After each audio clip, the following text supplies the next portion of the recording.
Agora você pode fazer parte do clube de membros do Spurgeon TV. Esses são e-books já disponibilizados para os membros do canal. Todos os dias, novos e-books são adicionados junto com outros benefícios que só os membros têm. Sendo um membro, você passa a ajudar no crescimento desse ministério, tanto na quantidade do que podemos publicar, como na qualidade do material. Nosso propósito é, juntos, atingirmos o maior número de pessoas com solo escritura.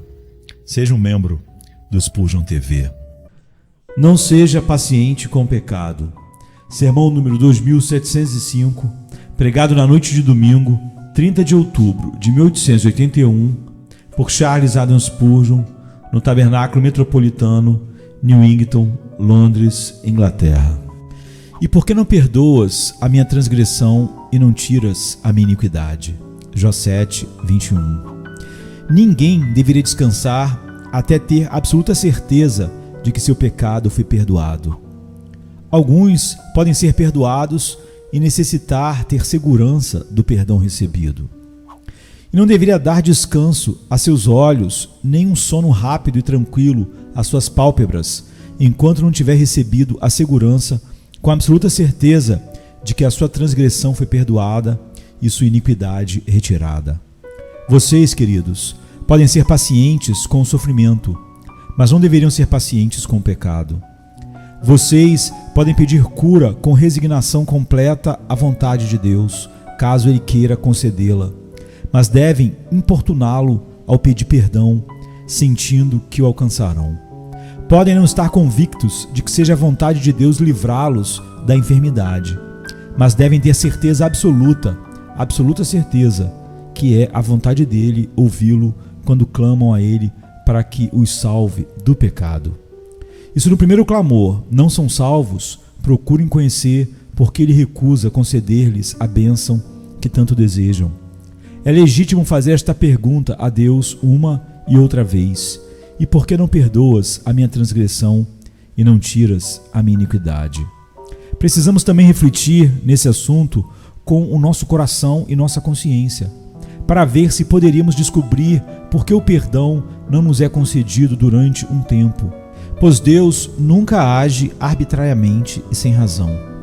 E podem acreditar que, se esquadrinhamos diligentemente à luz da lâmpada do Senhor, seremos capazes de encontrar uma resposta a esta pergunta de Jó: e por que não perdoas a minha transgressão e não tiras a minha iniquidade? A pergunta de Jó poderia ser formulada por um filho de Deus, mas poderia ser feita com mais frequência por outras pessoas que ainda não foram levadas conscientemente à família do Senhor. Em primeiro lugar, considerarei nosso texto como uma pergunta que, como no caso de Jó, um verdadeiro filho de Deus poderia fazer: por que não perdoas a minha transgressão e não tiras a minha iniquidade? Algumas vezes, amados, essa pergunta é feita debaixo de um mal-entendido. Jó era um homem que sofria grandemente, e ainda que ele soubesse que não era tão culpado como seus impertinentes amigos queriam fazê-lo crer, ele realmente temia que suas grandes aflições fossem resultado de algum pecado e, portanto, se apresentou ao Senhor com esta desconsolada pergunta: por que continuas mandando-me toda esta dor e esta agonia? Se é por causa do pecado, por que então não perdoas primeiro o pecado e em seguida tira as consequências? Agora, eu entendo que tivesse sido mal entendido da parte de Jó supor que suas aflições eram o resultado do pecado.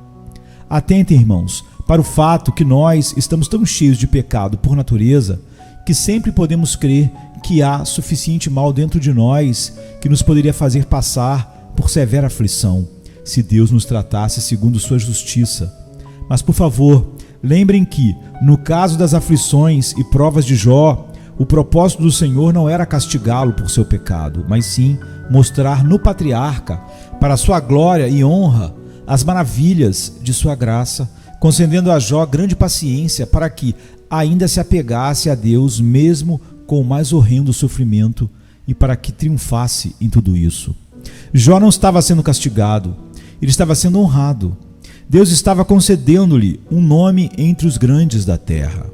O Senhor estava elevando-o, estava promovendo-o, estava colocando em um posto superior, estava fazendo com que ele se convertesse em um dos pais e modelos da antiga igreja de Deus.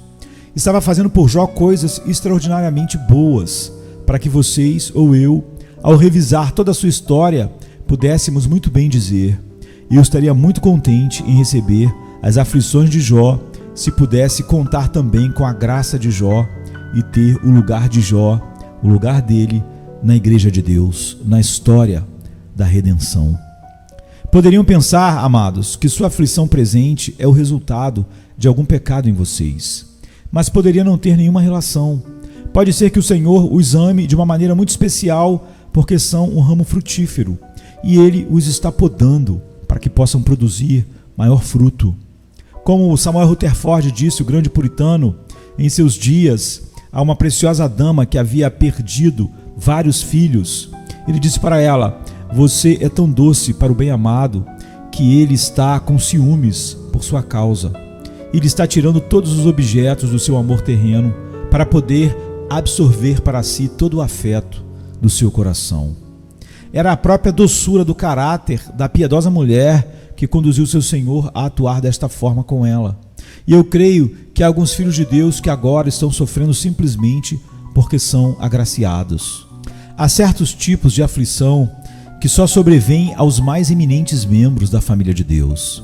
E se vocês são alguns daqueles que são honrados desta maneira, em vez de perguntar ao seu Pai Celestial: quando perdoarás meu pecado?, poderiam dizer com mais propriedade: meu Pai, como tu perdoaste minha iniquidade e me adotaste como membro da tua família, aceito alegremente minha porção de sofrimento, já que em tudo isso tu não estás trazendo à minha mente a lembrança de nenhum pecado não perdoado, pois eu sei que todas as minhas transgressões foram contadas sobre a cabeça do cordeiro macho da antiguidade.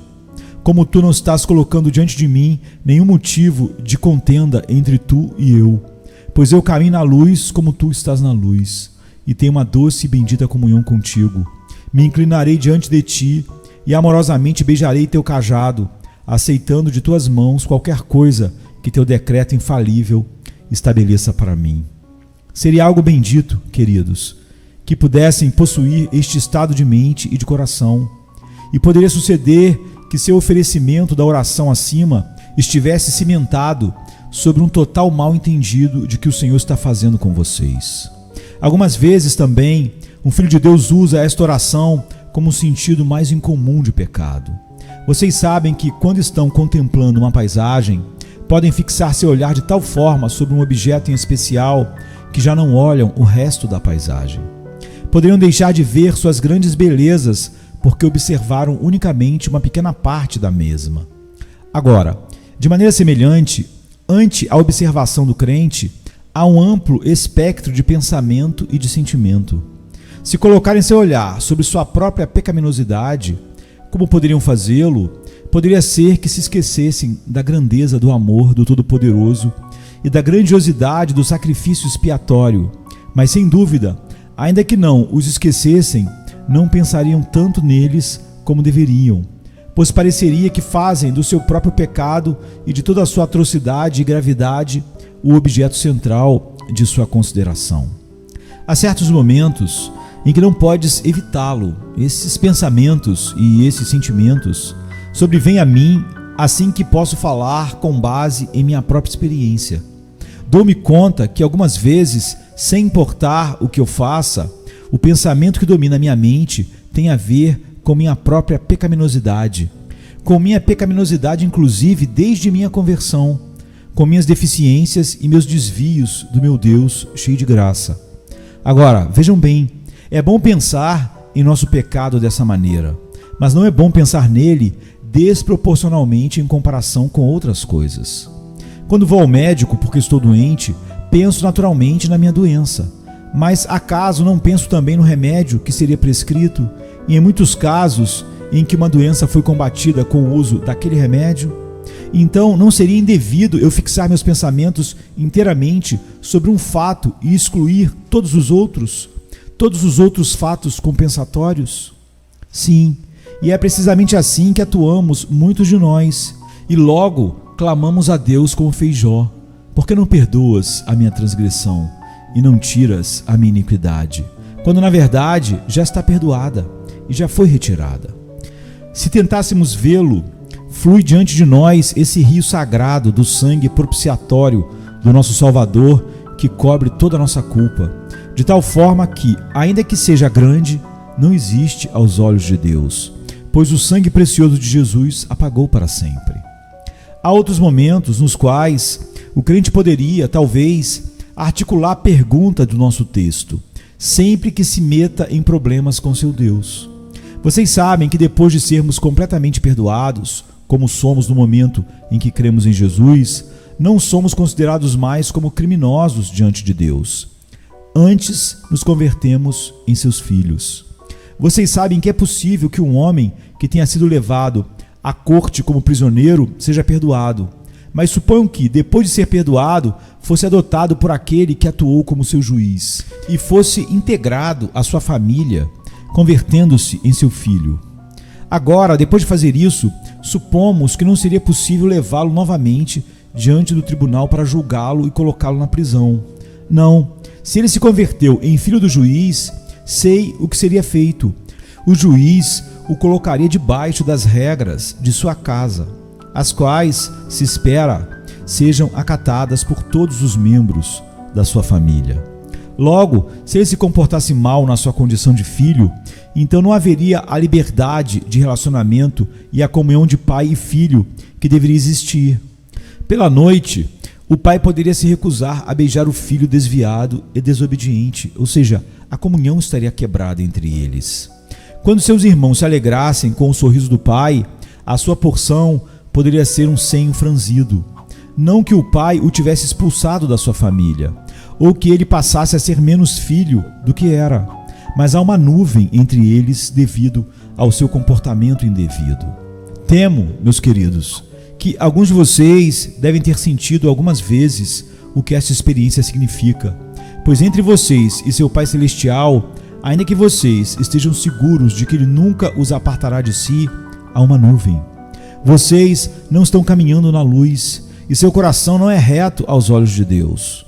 Eu os exorto sinceramente a que não permitam que esta triste situação ocorra, ou se alguma vez aconteça, rogo a vocês que não permitam que esse triste estado de coisas dure nem sequer um dia.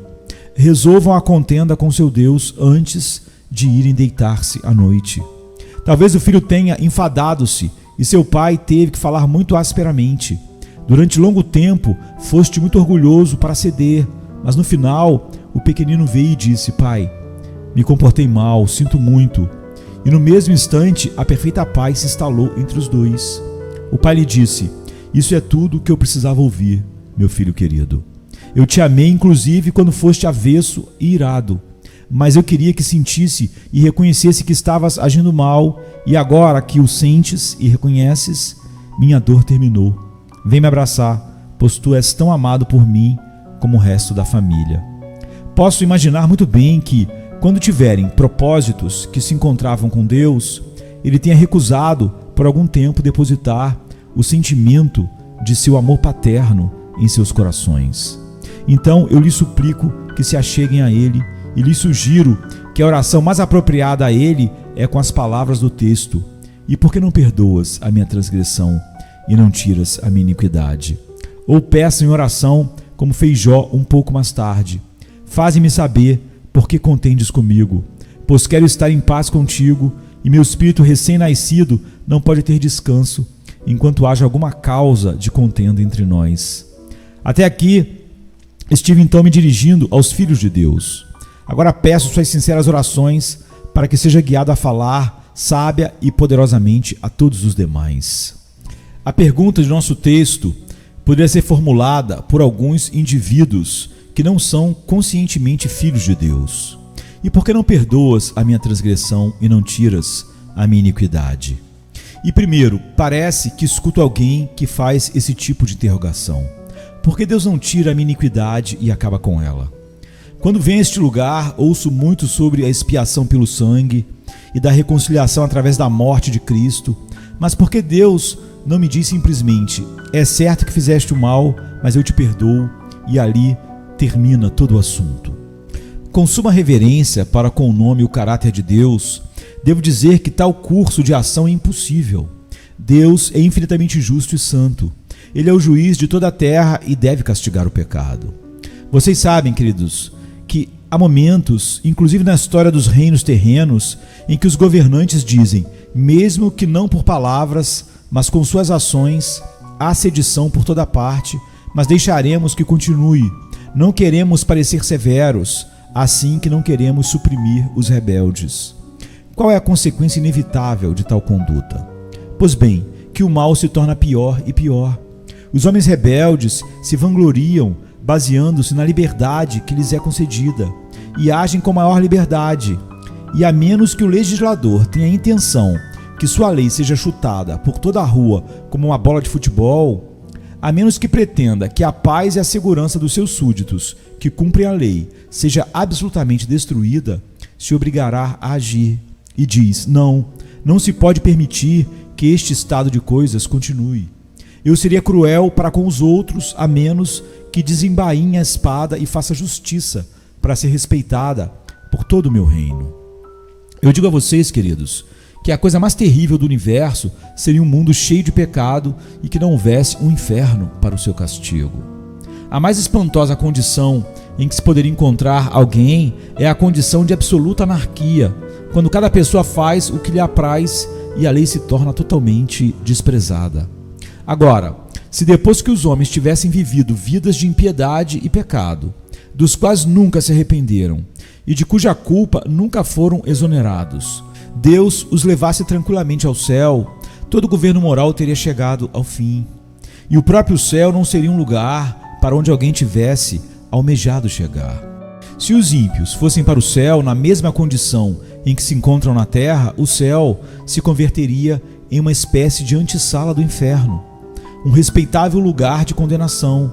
Mas esse não poderia jamais ser o caso. O juiz de toda a terra não há de fazer o que é justo. Ele formulou um maravilhoso plano pelo qual pode perdoar ao culpado sem abalar, no mínimo grau, as estruturas do seu trono ou colocar em perigo o seu governo. Querem ser salvos dessa maneira ou não? Se rejeitarem o caminho da salvação de Deus, se perderão, e a culpa permanecerá à sua própria porta. Deus não permitirá a anarquia para satisfazer seus caprichos, nem deixará vazio o trono do céu para que possamos ser salvos segundo nosso próprio capricho. Com o infinito custo de amor do seu coração, pela morte do seu próprio amado filho, ele providenciou uma via de salvação. E se vocês rejeitam isso, não precisariam fazer a pergunta de Jó, pois saberiam por que não perdoa sua transgressão e não perdoa sua iniquidade, e sobre sua cabeça recairá o sangue de sua alma imortal. Talvez alguém diga, bem, então se essa é a via de salvação de Deus, creiamos em Jesus Cristo e obtenhamos o perdão imediatamente. Mas tu falas da necessidade de um novo nascimento e de deixar o pecado e de seguir a santidade e dizes que sem santidade ninguém verá o Senhor. Sim, com efeito, digo porque a palavra de Deus o diz. E eu repito que, se Deus outorgasse o perdão e em seguida permitisse que os homens continuassem no pecado justamente como faziam antes, seria uma maldição para eles ao invés de uma bênção. Vejamos, se o homem desonesto prosperasse no mundo, isso acaso seria uma bênção para ele? Não, certamente não, pois com certeza se faria mais desonesto. Se um homem pratica a libertinagem e escapa das suas consequências nesta vida, isso acaso é uma bênção para ele? Não, pois se converterá em um libertino ainda maior. E se Deus não castigasse os homens por seu pecado, antes permitisse que fossem felizes no pecado, seria uma maldição maior para eles, se ele viesse e lhes dissesse, por cada transgressão da minha lei justa haverá um castigo devido, e para todo mal moral sobrevirá também males físicos naqueles que os cometem. Eu dou graças a Deus por não permitir que o pecado produza felicidade. Abençoado seja Deus que põe o castigo nas costas do mal, pois assim deveria ser. A maldição do pecado está no próprio mal, mais que em seu castigo. Se um homem, sendo pecador, se convertesse em algo feliz, então os homens pecariam e pecariam repetidamente e pecariam ainda mais gravemente, e isso Deus não tolerará. Bem, dirá algum outro amigo, esse não é o meu problema. Eu desejo ser salvo pela expiação de Cristo e estou perfeitamente ansioso de ser conduzido a deixar de pecar e a receber de Deus um novo coração e um espírito reto. Por que então não me perdoa e apaga minhas transgressões? Bem, em primeiro lugar, pode ser porque tu não confessaste teu mau proceder. Lembrarás que o apóstolo João diz: se confessarmos nossos pecados, ele é fiel e justo para nos perdoar nossos pecados. Você pergunta: a quem confessarei meus pecados? Por acaso deve vir a mim com sua confissão? Oh, não. Eu não poderia suportar isso. Existe um velho provérbio que descreve a imundícia assim: é tão imundo como o ouvido de um padre. Não posso imaginar algo mais sujo que isso, e não tenho nenhum desejo de ser participante da imundície. Busque auxílio em Deus e confessa a Ele o seu pecado. Verte no ouvido daquele a quem ofendeste, a quem você ofendeu, com a triste história do seu coração, e então diga como Davi: contra ti somente pequei e fiz o que é mal à tua vista. Querido amigo ansioso, se me dissesse: durante muitos meses busquei o Senhor e não posso encontrá-lo, nem alcanço paz na consciência, eu lhe aconselharia que tentasse esse plano. Se tranque em seu quarto, sozinho, e faz uma detalhada confissão de sua transgressão. Talvez tivesse a oportunidade de ser hipócrita ao confessá-la de maneira pouco exaustiva. Assim que tenta confessá-la em detalhe, refletindo especialmente naqueles pecados mais graves que provocam demasiadamente a Deus e sujam mais a consciência, da maneira que Davi orou: livra-me dos homicídios, ó Deus. Esse era o seu grande crime. Ele havia causado a morte de Urias, assim que confessou que era culpado do sangue e orou para ser livrado exatamente do seu pecado, sem dar um nome mais bonito ao pecado do que era realmente. Ele era culpado de homicídio. Da mesma maneira, confesse seu pecado, qualquer que tenha sido. Eu estou convencido que, seguidamente, a confissão a Deus alivia a alma do seu fardo de culpa. É como quando um homem tem um tumor em formação e o médico sabe a fundo o seu bisturi e o que havia se formado é retirado e a inflamação cede. Sucede com frequência o mesmo com o que a consciência acumulou.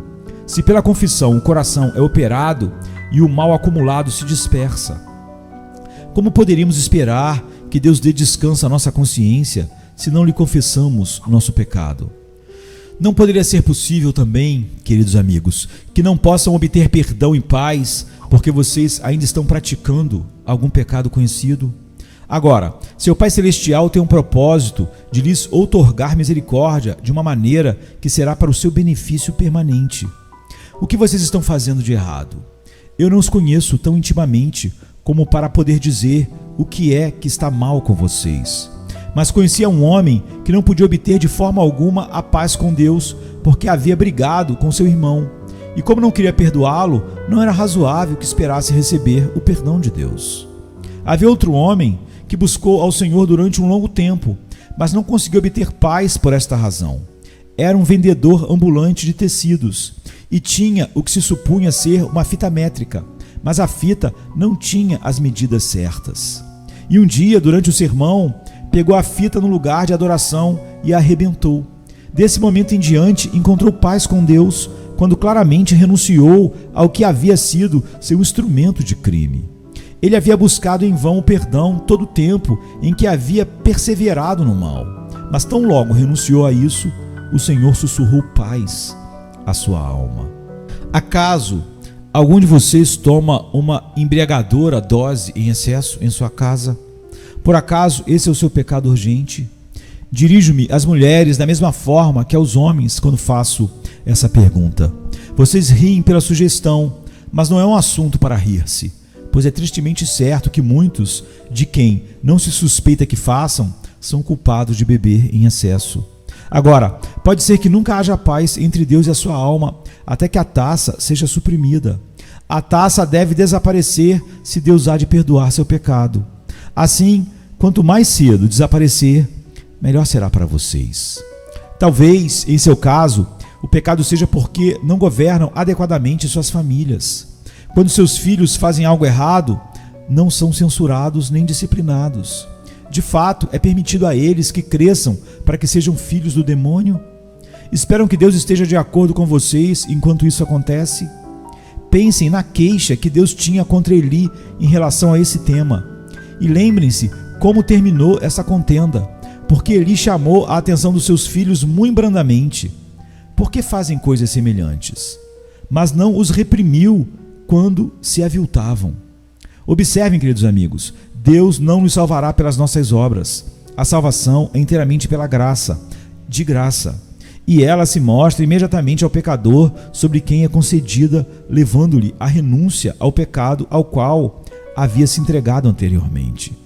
Então, que escolherão? Seu pecado ou seu Salvador? Não tratem de segurar o pecado com uma mão e o Salvador com a outra, pois ambos não poderiam ser seus, assim que escolham por qual optarão. Rogo a Deus que lhes mostre qual é o pecado que está impedindo que tenham paz, e logo lhes conceda a graça para renunciar a ele. Bem, dirás, não creio que este seja meu caso em absoluto, pois eu na verdade me esforço de todo o coração a renunciar a todo pecado, e estou buscando sinceramente a paz com Deus. Bem, amigo, talvez não a tenha encontrado porque não tem sido completamente sincero ao buscá-la. Pareceria ser sincero enquanto estás aqui no domingo à noite, mas quão sincero és na segunda-feira à noite? Talvez sejas bastante sincero então, porque vens à reunião de oração, mas o que acontece na terça, na quarta e no resto da semana? Quando o homem realmente quer que sua alma seja salva, deveria abandonar tudo enquanto não resolvesse esse assunto de suma importância. Sim, me aventurarei a dizer tudo isso. Recordem o que fez a mulher de Samaria quando recebeu a palavra de Cristo junto ao poço de Sicar. Ela havia ido ao poço em busca de água, mas olhem para ela quando regressa à cidade. Por acaso há algum cântaro sobre sua cabeça? Não, a mulher deixou seu cântaro e esqueceu o que tinha sido para ela uma ocupação necessária, uma vez que foi conduzida a pensar seriamente sobre sua alma e seu Salvador. Não quero que esqueçam que, quando encontrarem a Cristo, podem carregar seu cântaro e ao mesmo tempo segurar a Cristo, mas enquanto não o tiverem recebido realmente pela fé, eu gostaria de vê-los tão plenamente absorvidos na busca da única coisa necessária que todo o restante é colocado num lugar secundário ou mais abaixo que isso. E se chegassem a dizer: enquanto não seja salvo, não vou fazer absolutamente nada. Irei ao meu quarto e vou clamar a Deus pedindo misericórdia, e deste lugar não sairei enquanto não me abençoe. Eu não os acusaria de fanatismo, nem ninguém mais o faria que conhecesse o valor relativo das coisas eternas e das coisas do tempo e do sentido. Vamos, homem, para salvar seu abrigo, desperdiçaria sua vida? Não, responderias. O abrigo é insignificante comparado com minha vida. Bem, então como tua vida vale mais que seu abrigo, e como sua alma é de maior valor que o seu corpo, e como a primeira coisa que necessita é obter o perdão do seu pecado para que sua alma seja salva, enquanto não se tenha feito isso, todo o demais pode ser colocado de lado. Que Deus lhe conceda tal desesperada ousadia que os induza a querer a ter essa bênção. Quando alcançarem essa determinação, a terão. Quando não possam receber uma negativa de Deus, não receberão uma negativa. Todavia, há algo mais que vou mencionar como uma razão pela qual alguns homens não encontram ao Salvador. E seus pecados não são perdoados, e é porque não se apartam da base errada e se colocam sobre a base correta. Se fores perdoado alguma vez, querido amigo, deve ser inteiramente por um ato do favor divino e imerecido. Agora talvez esteja tratando de fazer algo que te recomende diante de Deus. Você rejeitaria com desdém a doutrina de ser salvo por seus próprios méritos, mas ainda assim você tem um conceito de que há alguma coisa ou outra em você que pode lhe recomendar diante de Deus em alguma medida ou grau, e ainda pensa que a base do seu perdão deve radicar em alguma medida em você ou em algo que você faz. Bem, agora nunca poderias ter o perdão dessa maneira. A salvação é ou toda por obras ou o contrário, toda de graça. Concordas em ser salvo como um pecador culpado e merecedor do inferno, como alguém que não merece a salvação, muito pelo contrário, merece suportar a ira de Deus? estás disposto a que, a partir deste momento em diante, se dirá de ti: esse homem foi perdoado gratuitamente de todas as suas transgressões, não por ele mesmo, mas unicamente por causa de Cristo e da sua graça.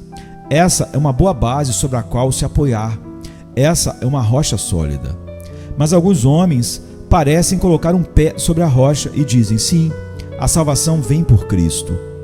E onde está o teu outro pé, meu amigo?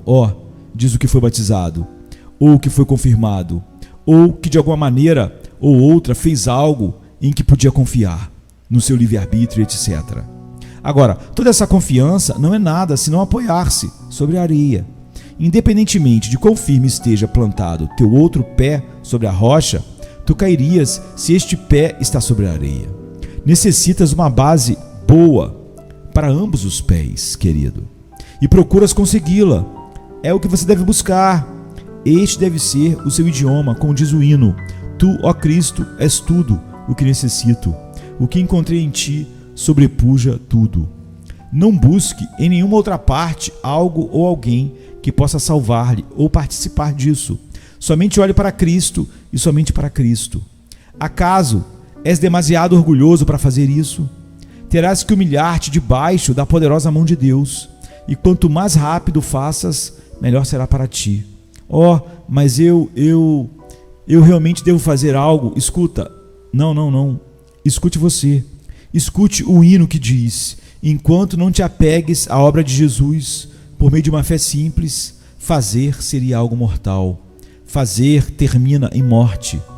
Derruba teu fazer, que é mortal, e coloca-o aos pés de Jesus. Apoia-te nele, unicamente nele, que é glorioso e completo. Este é o Evangelho. Crê no Senhor Jesus Cristo e serás salvo. Nunca verás lá em cima no céu um letreiro que mostre o nome de Cristo e companhia. Não, é Cristo e somente Cristo quem é o Salvador do pecador. Ele reclama isso para si: eu sou o Alfa e o Ômega, isto é, eu sou o A e eu sou o Z. Eu sou a primeira letra do alfabeto e eu sou a última letra. E eu sou cada uma das letras, desde a primeira até a última. Querido amigo, deixarás que ele seja isso para ti?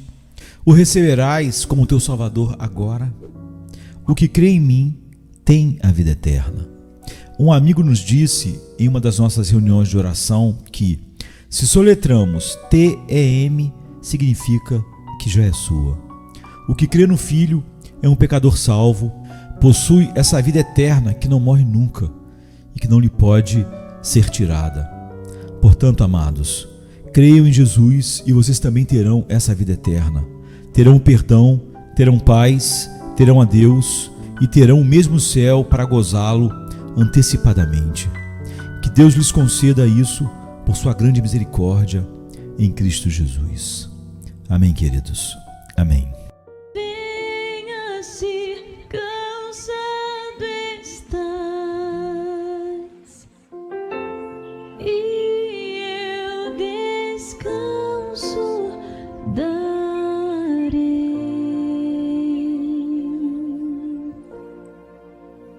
Tu descansarás.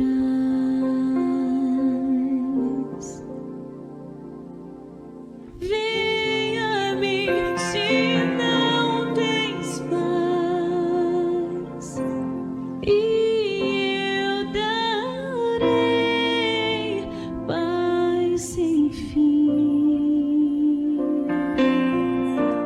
Terás paz sem fim. O meu jugo é leve, o meu fardo graça dá. Tome tua cruz, te darei a paz.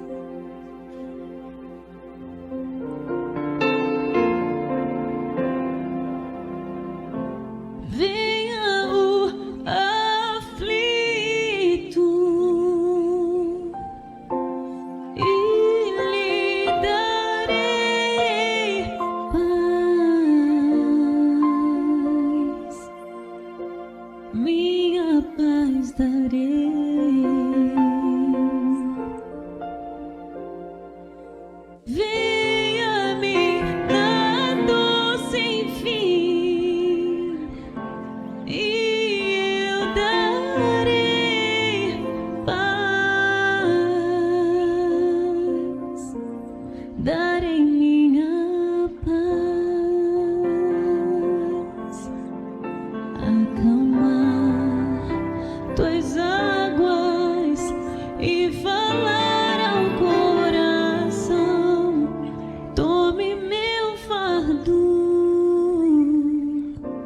te darei amor.